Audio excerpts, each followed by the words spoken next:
To Santa Barbara Talks with Josh Molina. It's such a pleasure today to be here with Dr. Eliot Jacobson, who I would call a genius. He probably would be more humble than that, but in all of my conversations with him, he is just an extraordinary wealth of knowledge. He's a retired professor of mathematics and computer science at UCSB, and has really got a huge volume of work that a lot of people are familiar with. But today, I want to dive right in, Eliot, and talk to you about what happened this week. You released a chart related to climate change. You are a world-renowned climate change expert, and you released this chart that got coverage in the LA Times, in Forbes, other places, talking about ocean temperature. So can we just go right there, Eliot? What's going on? What did you find? What does it mean? So a moment of backstory here. I've been compulsively collecting data that's available from online sources. For years and years, I just wake up at ungodly early hours, like 4 a.m., and just actually go to the database and copy and paste the day's data into a spreadsheet. I have a bunch of spreadsheets, and I've created macros and different ways of displaying things. And I do this, and whenever something interesting appears, I post it to my Twitter account with some sort of explanation of what it is. And I've been doing that. That's pretty much been what my Twitter account has been for all these years, right? And so what happened on the, I believe it was the 10th of June, just 4 days ago, was I posted what I thought was a very interesting explanation of an anomaly in North Atlantic sea surface temperatures. I am actually going to share my screen and bring this one up just so that we can see it. So this is what I posted. And I posted it with just my typical language, like this is something that needs to be noticed, needs to be talked about. It's unusual, trying to kind of generate a little bit of action behind it, because I never know what's going to get noticed and not, right? So I posted this on the morning of June 10th, about 8 a.m., which is when the data comes in. And by the morning of June 11th, it had 1.2 million views, right? By the afternoon of June 11th, I was getting calls and emails from media internationally. I think the first one came in was from Fishing Today magazine, asking me to write an expert opinion about what these temperature gains would mean for North Atlantic fishermen, which I politely declined. But then a very smart journalist from the UK contacted me, and I spoke to him, and then the LA Times contacted me, and CBS Chicago contacted me, and it went on and on. So let me just explain what this chart is so that people can actually understand it. What I've done here is to look at the average sea surface temperature from 1982 to 2023. So that's one number, is that average sea surface temperature. But that's not what's plotted here. What's plotted here horizontally is the difference in temperature of every single day from that average. So every year from 82 to 23 is indicated by a horizontal line, one of these squiggly blue lines, that is the day-to-day anomaly for that year. The lighter shades tend to be more recent years. The darker shades are back in the 80s and 90s, and you can see how temperatures have sort of gradually increased over that time. And then there's this year, 2023, in red. And what we see here is that over a period of just a few days, I mean, literally less than a week, these temperatures went almost vertical, and kind of came completely out of the blue. It caught a lot of people off guard. And I was the one who put this image up, and nobody else was really noticing these things until this image. And they were flat-footed, right? The world community, all the climate scientists are like, what is that, right? And so that's kind of how it all started. And I can talk more about what it means and what some of the possible explanations for this are. and so on. But, just as a basics, this is the thing right here. This actually went on Good Morning UK, right? It was it was illustrated from the morning show. And they actually attributed it to the University of Maine, which is pretty, funny. But any rate, here it is. And hopefully that'll get people started. I'm going to come back to full screen with you, Josh. Okay. So you have this following, you have a Twitter following, you have something like 23,000 followers. 36,000. Wow, it's keeps going up, all right, every day. So you have this really large Twitter following, probably one of the largest right here in Santa Barbara. So you have a lot of credibility with what you say and the research that you do, and you put this out. We have all sorts of climate scientists, some locally who get lots of attention, and here you are doing the original research and presenting it. So tell us why is this happening? I know that's a huge question, maybe not to you, but why are the temperatures increasing at such a rapid rate? Now, we know that it has been happening, but as you pointed out, it was almost a vertical line. So what is going on? So what I really appreciated about what happened in the aftermath of posting this was how many world famous climate scientists almost immediately chimed in with reasons that contradicted each other. And, it's like one guy would say this, and the other one would say, oh, it's not that, it's this. And you don't expect that to happen, right? You don't expect them to honestly have no idea why this happened. There are a combination of causes, in my opinion, that have sort of all come together at once. There's the ongoing anthropogenic heating due to greenhouse gases. And what that is doing is it's heating up the oceans, right? Sort of in general, it's heating up the oceans. We might, that's a long-term heating that's continuing to go on, and the oceans are continuing to heat. It's not a spike. But that heat is there, ready to be released, and that's worth remembering. And then there are these sort of transient effects. We have El Nino just beginning, right? Just last week, El Nino started, and we can already see direct heating, at least off of the eastern equatorial Pacific, owing to that. And there is this other phenomenon that we're very late in the season. Usually this time of year, there are dust storms that blow westward from the Sahara over the Atlantic and sort of the southern regions of the North Atlantic. And those dust storms block incoming solar radiation, right? And since those dust storms are late, all of that solar radiation is making it down to the ocean to heat the surface waters. So that's another possibility. And the third possibility is one that some people believe may be the major cause, but is probably being the most hotly debated new topic, which oddly was not covered by the IPCC, which is the effect of a brand new shipping fuel regulation, so-called IMO 2020, International Maritime Organization 2020 policy, that reduced the maximum sulfur content of shipping fuels from 3.5% down to 0.5%.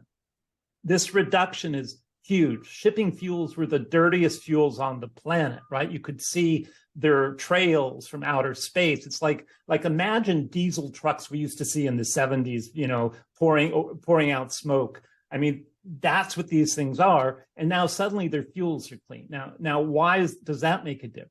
Well, it turns out that the emissions from these ships, that when they were using the dirty fuels, contained a lot of sulfate aerosols. And sulfate aerosols in particular reflect incoming solar radiation. So sulfate aerosols bounce off all of that pollution and go out back into space, right? And so now we have these cleaner shipping fuels. And so suddenly we have all of the solar radiation hitting the planet. Now, why now, right? Why now are we seeing the effect of something that's been going on for 3 years? And the answer to that, I believe, has a lot to do with La Nina, right? The fact that a lot of the heat was being suppressed actively by La Nina. But if you actually look at, like, where is the heating taking place on the planet that is generating this? It is El Nino regions, it's Saharan dust regions, it's global shipping pathways from East Asia to the United States, from the United States to Europe, the UK, and the Middle East, right? Those are the pathways where you see a lot of heating. So, and then we just have some atmospheric things happening too that are all sort of conspiring at the same time. So it's a hodgepodge of things, right? And that's what the scientists are trying to work out right now is, how much of this and how much of that has actually gone into the mix. Right.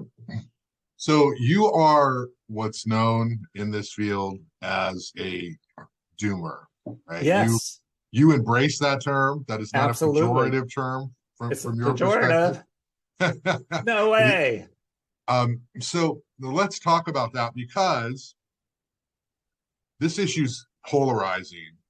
There are those who absolutely deny that climate change is real. It's a small percentage, but it is a vocal percentage. There are those who believe we need to do absolutely everything we can to save the earth. There's still time. There's people who are kind of indifferent, just living their lives in the middle, recycling, trying to be responsible, but it doesn't dominate their life.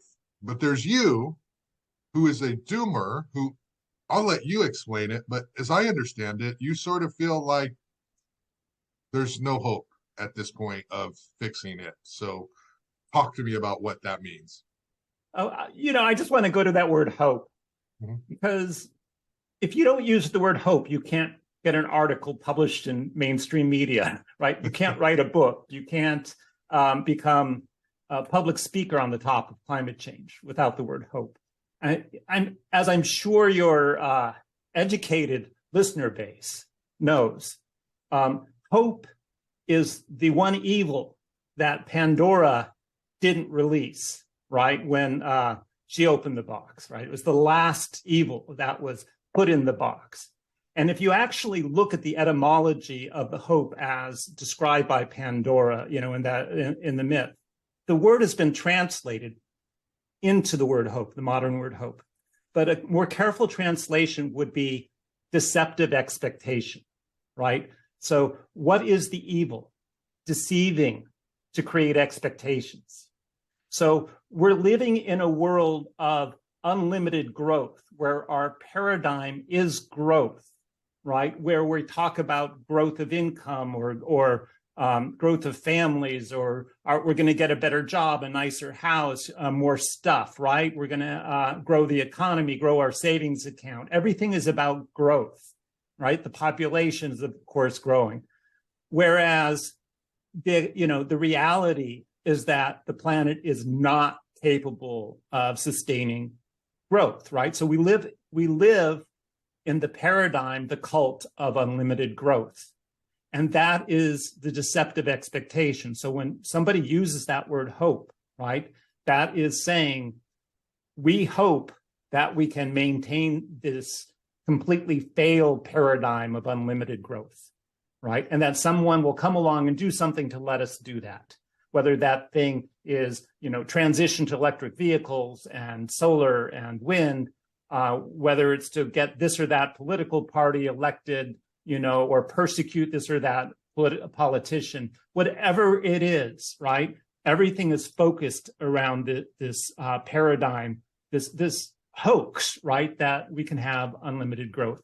So a doomer is someone who rejects hope, rejects the concept of deceptive expectation, and replaces it with realistic expectation. Right? The opposite of hope is not hopelessness. The opposite of hope is not fear or inaction.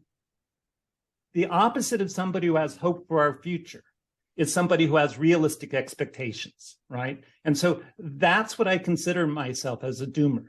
I simply consider myself as somebody who has realistic expectations about what's going to happen to the planet going forward. So if you're a doomer, right, why are we doing all this stuff? Why did I go to Earth Day Festival? Why did I work with my daughter to sketch a few things at one of the tables, to paint a rock, to write a letter to stop these shipping companies from hurting the whales? Why does my wife yell at me when I don't recycle, or I put it She in the never wrong? yells at you. She's no. No, no, not at all. When I don't put the things in the proper bin, why are people driving Teslas? Why are people driving electric cars? What is that good? Is it just not? There's no point at this time. Talk to me about what we see day to day in this culture of, if you're not environmentally responsible, particularly in California, then you're part of the problem. Can you talk about that? Well, that's a huge umbrella of topics to talk about. So on the topic of what should we do, right, which is a piece of that. What I heard you say is that, why should I do this human thing? And why should I do this human thing? And this thing that benefits humans and that thing that benefits humans. So as a doomer, I am an activist. I am an absolute 100% activist. And what is my activism? It's to preserve whatever I can of this planet for whatever is coming next. And there's sort of a famous saying, if I can preserve the life of one more butterfly for one more day, I've done enough. I look to the natural world. I look at what I can do as an activist to save the natural world. I don't look to what I can do to save humanity, and by the way, things like Teslas and electric vehicles, aside from, the weight, the sheer physical weight of these vehicles compared to modern gasoline-driven engines, we're also talking about the mining issues, right, of lithium and cobalt, and the recycling issues for these alternative, blades from wind power only last a couple decades, right? Solar panels, we have mass graveyards for this debris. So all of that stuff you're describing falls under the heading of a bright green lie, a bright green lie. And the bright green lie is that if we can, if we can simply do X, Y, and Z, then we can continue to grow, right? So let's all do X, Y, and Z. What that lie involves is not understanding that we aren't looking at our greenhouse gas footprint, right? As humans, we should be looking at our ecological footprint. What is our total destruction of the environment by the choices we make? And I am hard pressed to say that getting an EV is less environmentally damaging, between child labor being used to do the lithium mining, right? And all the other things I've outlined. I'm really hard pressed to say that in any way is a positive for the environment. And so, what a doomer recognizes is essentially there is no way out, right? There is no solution. I'm not going to say, oh, if only we build more nuclear plants, if only we drive EVs, if only, right? No way out. There is absolutely no way out. There was a great study, I forget the date, but it came out of Harvard. And it actually, the study showed that people with hope actually were less motivated to be activists than people without hope. And the logic is kind of easy to understand. If you have hope, then you believe the problem can be solved, right? And if you believe the problem can be solved by humans, then you believe somebody solving it. And you don't have to do that, right? You can just say, oh, we can solve this problem. Surely somebody doing that. I'm going to go, drive my Tesla to the mall and shop for, a new outfit I'll wear one time. So this sort of idea that hope motivates action has been proven false, right? And in fact, it's the doomers who are activists, right? Because we understand what's happening to this planet, and we truly, honestly are doing everything we can to preserve it, not for humanity. We don't care about humanity, Humanity's on the way out. We are a failed species. We're saving it for whatever comes next, but we're doing it consciously and actively. So a couple points there, but let me go back to your chart in your research. When you publish this and it goes viral, almost 3 million different shares or views or whatever that term was, and you have international media paying attention and you have climate scientists paying attention, as a doomer, what is your goal? So when you share this, what is your hope? What are you trying to accomplish by sharing this original research with your audience? I've been a lifelong educator, and it's gotten me in trouble many times because I often share things that people don't want shared, right? I just look at data, and if something is interesting to me, I publish it and give it away, right? This is interesting to me. I'm publishing and giving this away. This is what my Twitter feed is. When I was in the casino world, I spent 3.5 years just writing articles and publishing them and giving them away, never charging for it. So different people have different reactions to this, right? I can't control an individual's reaction. I cannot tell you my intention with this picture is, right? To wake people up, to get them to see where we're going. Because look, it's already fallen out of the news stream, right? 2 days later, people have forgotten about this. I have a community, right, on Twitter that is very environmentally conscious, who looks to me for updates sort of at the edge of what's happening right now on the planet. They look to me, tell me the latest thing. And, to that community, I will put up a chart of Arctic sea ice, for example, which I put this one up today, showing the same red line, only this time with respect to global Antarctic sea ice extent, which actually on a statistical basis is more of an outlier than the North Atlantic sea surface temperatures. Wow. Or I'll put up a chart of global temperatures, right? We're talking about breaking the 1.5 C barrier. I'll put up a chart showing our global temperatures, and you can see the red line in the middle right there. And so I'm constantly putting these things up. And hopefully, one of the consequences of this is that it forces the climate scientists, right? Those people who get quoted like Michael Mann, or who is that local person, Leah Stokes, right? These people who get quoted in the media as experts, as policy experts, who get invited to do, keynote speeches at major conventions, who get awards for their work. Those people are going to get these questions, right? How come you didn't know about this? How come this caught you by surprise? What is this about? Why did it happen, right? So it's so funny to me, Josh, that as just an ordinary guy sitting in his garage here in Santa Barbara, right? I am posting this stuff and it's catching, climate scientists worldwide flat-footed. That is as crazy to me, right? I mean, why didn't this come out from them, right? Why did it have to come out from me? And I will tell you the answer to that.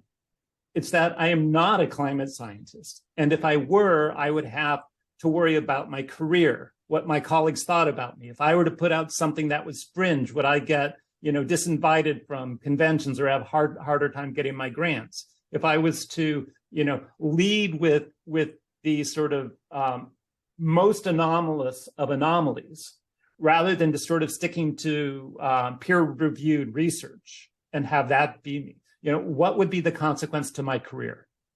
And so there are built-in biases to academia. And I had firsthand experience of that as a mathematician. When I was a math professor studying abstract nonsense, right, in Ohio, and we would hire another math professor whose specialty was some other abstract nonsense, we would have discussions about how well his abstract nonsense would fit into the overall, mix of nonsense in our department.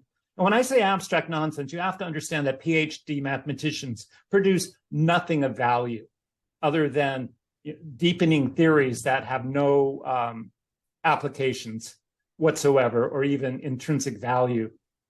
So I understand the pressures of academia to sort of stay in this focal point. And I mean, you may have that experience as well as a journalist, professor, to feel like, you have to stick to sort of main channels of what journalism is. And there's all these other ideas now. Journalism has become such a huge, thing now, right? And its definition has gotten so much larger than it used to be. So at any rate, I probably rambled a bit too long, but maybe that's an explanation. No, there are definitely similarities in terms of what people in the real world and how they experience journalism versus some of the legacy ways that we teach it. I wanted to, it's so fascinating because you are a doomer, and when I hear you talk, you just say flat out, you're concerned about what happens next. Okay, not necessarily for humanity, but for this earth, right? This planet, ecology wise. And so that is what you're concerned about. How do you explain? Because I can imagine a climate scientist who is paid by somebody or who works for a university saying, Eliot, people are going to twist what you're saying and use it as a reason to not do anything at a time when we make a lot of money off of all of this effort, and politicians make a lot, or they have a lot of success based off of being an environmentalist. How do you sort of explain to somebody who says, see, look, Dr. Jacobson says there's no hope, so why should I care about climate change? What would you say to that? So Michael Mann, again, this professor, climate scientist professor, argues that doomers are worse than climate deniers. So, he looks at people who deny climate change and the impact they have, right? Then he looks at doomers, and, maybe there's 12 of us who have some sort of, public presence in this country. And he says, we're worse than the deniers because we are motivating inaction.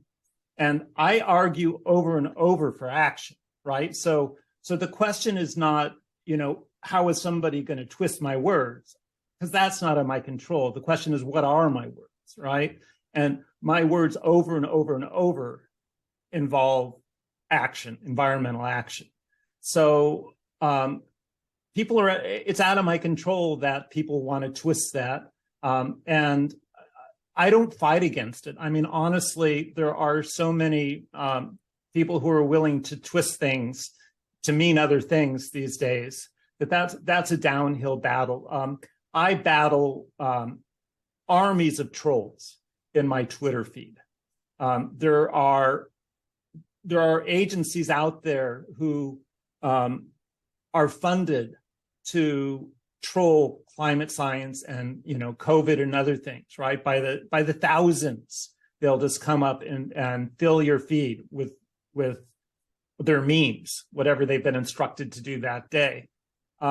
So the battle that I face is not one of credibility or voice or what I'm saying the future is. The battle I'm having is a trench war with industrial grade, military grade trolls that come after me.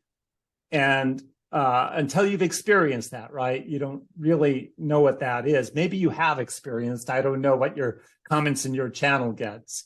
I have people who just say simply, quote, kill yourself, and that's their tweet to me. If you think that humans are so bad, why don't you just lead by example, just kill yourself?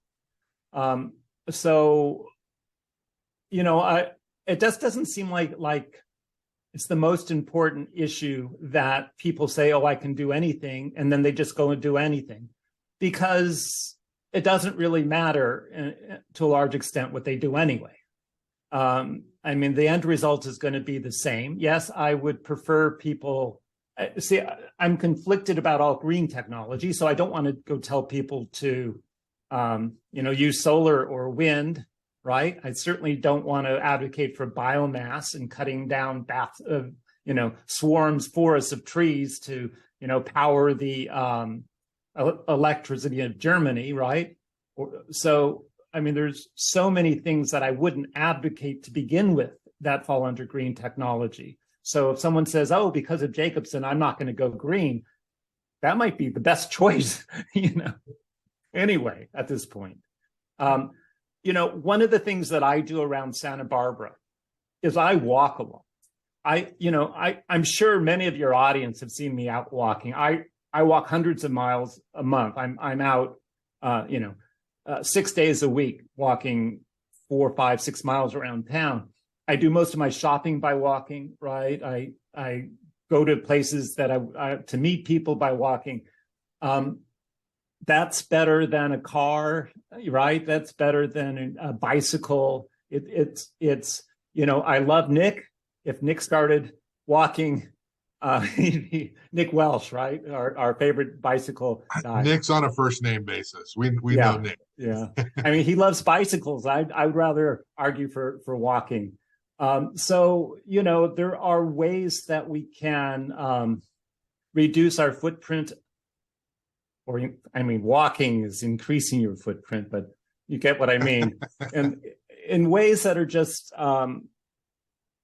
so what I was saying about Santa Barbara is when I walk to go shopping, right? When I walk to go shopping, I walk to the store, I fill up a bag, I put it in a backpack, I maybe carry a couple bags by hand, I walk home. How many other people do I see out walking to go shopping, right? On a typical walk. I mean, look around Santa Barbara the next time you're out driving around Santa Barbara. See how many people are walking to a store and carrying their groceries home, even though that store might be right across the street from their neighborhood, right? Even though it's a quarter of a mile away. How many walkers do we have? This is one of the most walkable towns in California. It's mostly flat. There's stores everywhere to provide what we want, right? There's sidewalks, there's stoplights. I mean, you could walk anywhere here, and yet people don't. How many people ride their bike to go shopping? Very, very few, right? What do most Santa Barbans do when they want to go shopping? They drive there, right? And that's exactly it. We are an environmentally conscious city, and that's what we do. I mean, there is such hypocrisy in this city when we call ourselves environmentalists. If you're an environmentalist, show it. All right. You don't need to get home to watch that basketball game, right? You don't need to be driving your kid to some event. You can show it by your actions on the street every single day. And that's part of my activism right there, is this minimizing, all contact with devices that actively harm the environment. So a couple of things there, and I'm really learning a lot from you on this topic. Is you mentioned bikes. Are you saying environmentally it's better to walk than to ride a pedal bike? I was specifically thinking of these new electric bicycles, right? Which have not only the lithium, for the batteries, but also just the physical danger they pose to pedestrians like me. So, exactly. So yeah, I actually appreciate it now when I see somebody riding an ordinary pedal bike, but I'm telling you, those are getting pretty rare. Right. And so, we have this electric bike craze. Santa Barbara's embraced it, but they're popular everywhere. Solar panels, obviously, and you've touched upon this a little bit, but can you talk a little bit about why, when you look at the balance of using these types of energy sources, why you wouldn't recommend them? Because, it's such a counter to what so many people have been told for decades, which is solar, wind, electric, help save the planet, every little bit helps. What's happening you mentioned child labor for some of the, what is going on that end that we as just sort of a sustainable planet need to know about? Well, I would like to direct your viewers to two documentaries that explain this fairly well. The first is called Planet of the Humans, and that is a Michael Moore documentary. And the second is called Bright Green Lies, and that is, among other people, a man named Derek Jensen was involved in making that. And both of these videos go into length about the environmental damage caused by these alternative technologies. You go out into the desert and suddenly there are acres, square kilometers, right, covered with solar panels, or with these new these light focusing devices that are like they have on the way to Las Vegas now. We are killing destroying massive parts of our up till now untapped federal lands to install these alternative technologies at scale. There simply is not the capacity to put a solar panel on your roof and say, okay, now I'm solar, right? Well, what do you do when the sun goes out? What do you do at night? What do you do if you don't have a $20,000 lithium backup system from, Tesla? What do you do then? Well, you need to be able to access a power grid. Well, how is that power grid getting its power? Well, it's burning coal, all right? Well, all right. Can we just say it's night? Let's just turn on the power plant? It's like, no, you cannot just ramp up and ramp down power plants, right? This is not something where you can just say, oh, let's turn it on now because we need it. You actually have to keep the power plants running, ready to back up. So you're not really turning these things off, right? Just because you have the solar panel. Meanwhile, the electric transmission line, you might look into this, right? Nationally, as more and more people start generating rooftop solar and more solar projects go in, how do we get that electricity from point A to point B? It's one of the sort of jokes in California. I have some connections up high into sort of the California development, alternative energy development framework. And one of the jokes among them is that we're creating all this new electricity, but we don't have the capacity to carry it, right? The actual lines, the wires, and you can find stories on that, how far behind, like that infrastructure has to come first. Before we build out our solar panels and our wind and everything else, we need to upgrade all these lines, and that's not happening. So we're going to have everybody, with their home system with nowhere to put that electricity, and then still needing coal at night or nuclear or whatever the source is. So, there's so many things wrong with it. And those are just, you've got to just look at the pictures of what a lithium mine looks like. One of the great sources of lithium apparently is the seafloor, right? Areas of the seafloor. You start looking at what we are already in the process of working towards with raking, scraping, mining vast areas of our ocean floors for lithium. We are going beyond any notion of what environmentalism means when we say that green technologies are part of the environmental movement. The whole idea of environmentalism was to protect the environment, and it has been, it's been corrupted by this new idea that if only we create new energy sources, then that'll help us save the environment, because those new will replace the old. Well, there's something else. It's called Jevons paradox, and what Jevons paradox says is that. And this dates back to coal use in the 1800s in England. All of a sudden, they're using coal. They have all this extra energy, right? They figured everybody's lives were going to get a lot better because they had all this extra energy. And what they quickly realized is that the more energy we produce, the more each of us uses, the more, we find ways to use it. We don't replace old energy with new energy. We use new energy for new things, right? So the idea that we're creating all this new energy and somehow that's going to replace old energy. And on top of that, on top of all of this, new energy demand, right? The demand for new energy is actually outstripping even our ability to create alternative energy sources, right? So it's not just like alternative energy will replace fossil. It's like alternative energy is barely keeping up with new energy demand. And just as an example, in the UK just last week,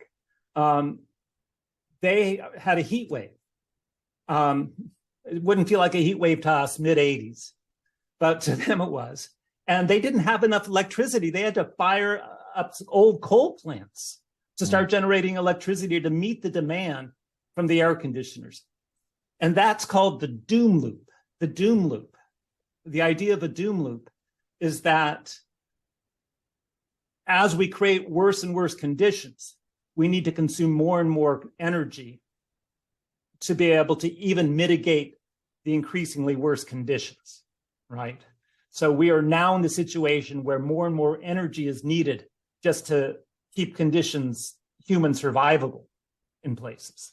So that's where all this new energy, at least some of it, is going as well. Wow. Have I made your day yet, Josh? Hey, I'm going to drive my kid to, I'm going to drive to pick up my kid at camp at 4:00, and I will be thinking about you when I do that, no doubt. Yeah. I have two more things. Yeah.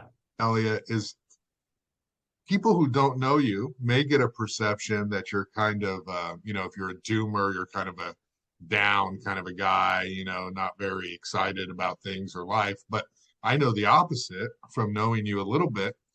And so one of the things I saw that you had mentioned is about you sort of feel one of the things that you enjoy doing is being of service to other people. So can you just talk a second about how you can have these really big views on the planet and that there's essentially no hope for people, but there is maybe, you're concerned about what comes next for the planet, but yet you're extraordinarily nice person of service who helps people all the time, who volunteers in the community. So can you sort of tie all that together and how you can be the doomer, but also this ray of light to people in your life? So I don't think you fully appreciate the word doomer yet. I think you still hold that with some darkness, right? And if you hold that phrase in the right way, you yourself will be a proud doomer in no time. I may be one without knowing it. Yes. You may very well. So I have sort of this three prong philosophy that I talk about and live my life by. And that three prongs is kindness, generosity, and service, right? So generosity just means to whatever extent you have abundance, and it's different for each of us, right? Find ways of giving it to causes you believe in. Give it away, give stuff away, right? We are at the end of civilization. It's time to start giving stuff away. And so, I don't want anybody to put themselves in the poorhouse, but that's the direction that I move, and that's why I give my research away, right? People have for a long time said, oh, you could charge for that. No, I give everything away. The second thing is service. And for me, that's pretty much my life, right? And I was, for a while, I was one of the volunteers in police. I was a docent for the elephants at the Santa Barbara Zoo. Last summer, I helped out when they had the pelican emergency. I helped out for about a month at the Wildlife Care Network. And I am currently co-chair for the Planned Parenthood book sale, the annual book sale that happens at Earl Warren every year in September. I feel personally, when I talk about activism, there is no higher activism than service.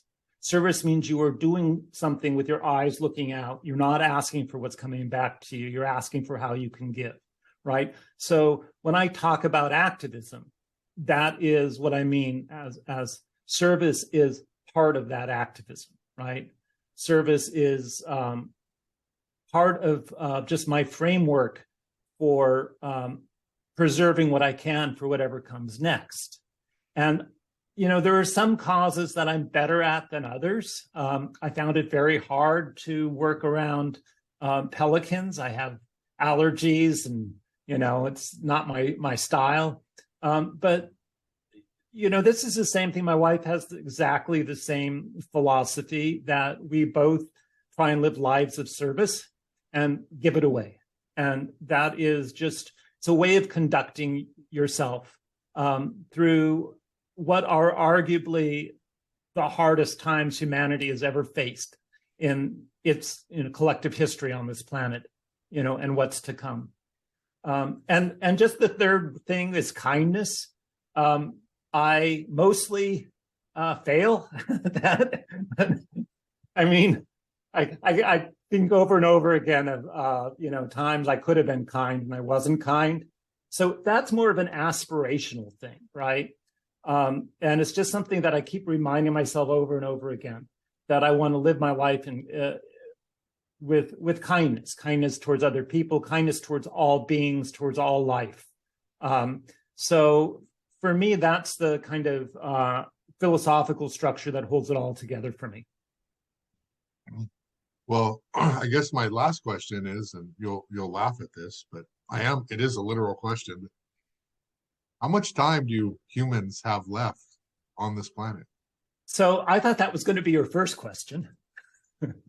Yes, I buried the lead, but with a good journalism story, you start with something great and you end with something great. So right. There's a lot of stuff. So I'll tell people, I'll say, listen to the last 3 minutes of the pod. So how much time do we have left? So there's two things going on right now from the doomer perspective.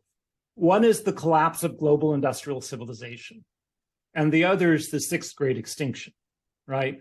So right now, the background extinction rate is somewhere between 100 and 1,000 times sort of the long-term normal rate of extinctions of species on this planet. So species are quickly going extinct all over the planet. Humans are a species. Whether we do or don't go extinct, I can't say, right? When you talk about the collapse of global industrial civilization, that is a prediction that people like to make, and a fellow named Michael Rupert, who's sort of a famous collapsitarian, thought the 2008 financial crisis was the beginning of the collapse of global industrial civilization. And, there's another doomer out there who thinks that it's going to happen by the end of 2025. The way I see it is it just depends on where you live. Mm-hmm. So if you happen to live in the Horn of Africa right now, it's happened, right? You have 6 years of drought and massive famine. If you happen to live in Pakistan right now, in those areas where they had 30 million people flooded out last year, effectively your civilization that for that whole region of the world is struggling and has to relocate. So the first thing that's going to happen is we're going to have massive climate migrations, right? People moving away from areas that have been decimated, that have collapsed. And so that's what we will see, right? And as we see these massive migrations, we'll see people trying to close borders, which was, what Brexit was all about, was closing borders, right? And it's what, of course, our previous president was all about, who shall go nameless for me, was all about too, closing borders. And there's a lot of these sort of nationalist agendas going on in countries around the world because, people are trying to escape from parts of the country that are collapsing. And right now in Puerto Rico, we had a week of temperatures close to 120. There was a temperature in Northeast India recently where the temperature plus humidity index, how hot it really feels, was 140 degrees. 140 is not survivable, right? There's something called wet bulb temperatures. Wet bulb temperature, if you take a temperature of 95 degrees Fahrenheit with 100% humidity, that's unsurvivable. That's death for a human. 95 with 100%. There's a whole scale from there of temperature and humidity, right? So as parts of the planet start getting to these wet bulb conditions, they will collapse by force, right? They will become unsurvivable. And then we're going to have unsurvivability due to lack of water or fires like Paradise or Lytton in Canada, right? or we're going to have the entire forests of boreal forests of Siberia and Canada burn up, which, by the way, is just getting started this summer. So when you talk about when, my answer is always, it's already happening. It's nice to live in Santa Barbara, isn't it? Yes. So do you predict sort of a chaos, a total, sort of dinosaur thing happening? You mean like dogs and cats living together? Well, I mean, mass migration, people Definitely going to mass climates migration. that are still sustainable. Yes. Eventually, those aren't sustainable. Yes. And do you predict people are going to starve to death? I mean, yes. What is the end of this? Is that what you're saying, or? I'm not really good at painting scenarios for the future, but what I have done on my own blog, which, if I can drop a name here, is climatecasino.net. So if you go to climatecasino.net and you look for all the stories, and since you asked, I'm actually going to find this right here, and I may be running over your allocated time, but I'm pretty fast at finding this stuff. So if I show you this right now, sure, then this is what I list as the 40 consequences of climate change. This article on my blog on Climate Casino, the top 40 impacts of climate change.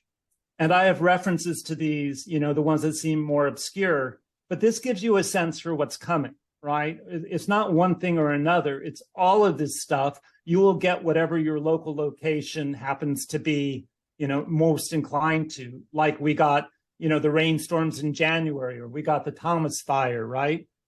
And, who knows what this fire season will bring, if it ever comes, because of this rainy weather, which, by the way, is another consequence, that this unusual weather. Even my tomatoes won't grow because of this. They're getting all moldy in this weather. So anyway, so this is just something to look at that maybe could give your viewers a sense of the answer to that question. What do I see happening, right?